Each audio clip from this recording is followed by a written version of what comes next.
एक 12 साल की दलित बच्ची ने सिर्फ इतना पूछा, मैम संविधान क्यों नहीं पढ़ाते, और उसका स्कूल से नाम काट दिया गया। मां बर्तन मांज रही थी, पिता जेल में डाल दिए गए।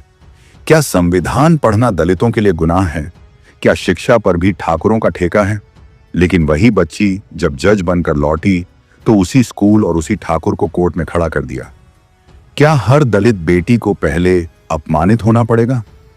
क्या सिस्टम तभी हिलेगा जब कोई कविता भील सामने आए?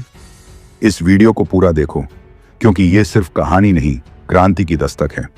अगर आपकी रगों में इंसाफ बहता है, अगर आपके सीने में बाबा साहेब का सपना जिंदा है, तो इस कहानी को वहीं मत छोड़ो। इसे हर उस इंसान तक पहुंचाओ जो बदलाव चाहता है।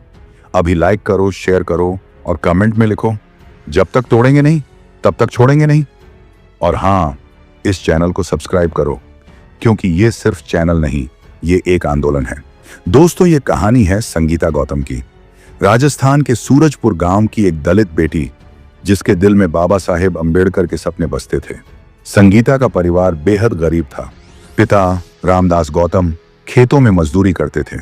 मां शांति गांव के बड़े घरों में बर्तन साफ करती थीं। लेकिन संगीता, वो थी एक चमकता सितारा, स्कूल में टॉपर और दिल में बाबा साहेब के विचार, शिक्षित बनो, संगठित रहो, संघर्ष करो। उसका सपना था जज बनना, ताकि वो इंसाफ की लड़ाई लड़ सके। लेकिन इस छोटी सी लड़की की राह में सिस्टम ने ऐसी साजिश रची कि उसका बचपन छिन गया। क्या आप भी मानते हैं कि एक बेटी की हिम्मत सिस्टम को हिला सकती है? अगर हाँ, तो अभी लाइक करें और कमेंट में लिखें जय भीम। इस वीडियो को शेयर करें ताकि संगीता की कहानी हर घर तक पहुंचे। 9 साल की थी। उसने स्कूल में सवाल पूछा, मैम भारत का संविधान भी पढ़ाओ, क्या संविधान को पढ़ना गलत है? लेकिन मनुवादी टीचर पंडित आराध्या शर्मा ने उसे अपमानित किया। चुप रह संगीता, तू दलित है, अपनी औकात में रह, और उसे स्कूल से निकाल दिया। संगीता रोते हुए घर लौटी। उसकी मां ने उसे गले लगाया, लेकिन आंसू थम नहीं रहे थे। गांव के बड़े ठाकुरों ने संगीता के पिता रामदास को धमकाया, अपनी बेटी को चुप कराओ वरना अंजाम बुरा होगा। रामदास ने विरोध किया, मेरी बेटी सच बोल रही है। लेकिन ठाकुर रघुवीर सिन्हा ने पुलिस से मिलकर रामदास को झूठे चोरी के केस में जेल भिजवा दिया। संगीता की छोटी बहन रानी ने रोते हुए कहा, दीदी अब क्या होगा, पापा को कौन बचाएगा? संगीता ने अपनी माँ और बहन को गले लगाया और कहा, माँ मैं चुप नहीं रहूंगी, मैं पढ़ूंगी और एक दिन इंसाफ लाऊंगी। दोस्तों, क्या आप संगीता की इस हिम्मत के साथ हैं? अगर हाँ, तो अभी लाइक करें, शेयर करें और कमेंट में बताएं, क्या संविधान पढ़ना गलत है? अगर आपको संगीता और उसके परिवार पर हुए अत्याचार रुला गए तो कमेंट में लिखिए जय भीम। संगीता ने हार नहीं मानी।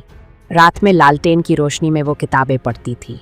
गांव के लोग उसे ताने मारते, दलित की बेटी इतना पढ़कर क्या करेगी? लेकिन संगीता का जवाब होता, मैं जज बनूंगी और इंसाफ दूंगी। गांव में ठाकुर रघुवीर सिन्हा का दबदबा था। उसने गांव के दलितों को खेतों में बंधुआ मजदूरी के लिए मजबूर किया। संगीता की मां को काम से निकाल दिया गया।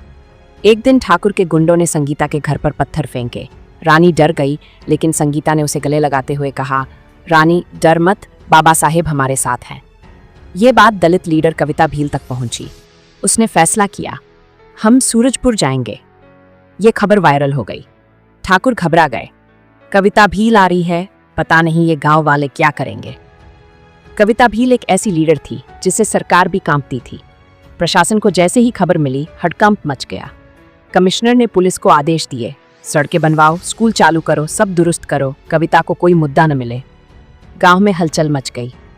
लोग बोले, पहले तो ये खुद बच्चों को स्कूल से भगाते थे, अब पढ़ाने की बात कर रहे हैं। संगीता को समझ आ गया, सिस्टम हमारी कविता दीदी से डरता है। पूरा गांव जय भीम के नारों से गूंज उठा। स्वागत की तैयारियां शुरू हो गईं। सड़कें सजने लगीं। पूरे जिले की पुलिस सिर्फ सूरजपुर में लग गई।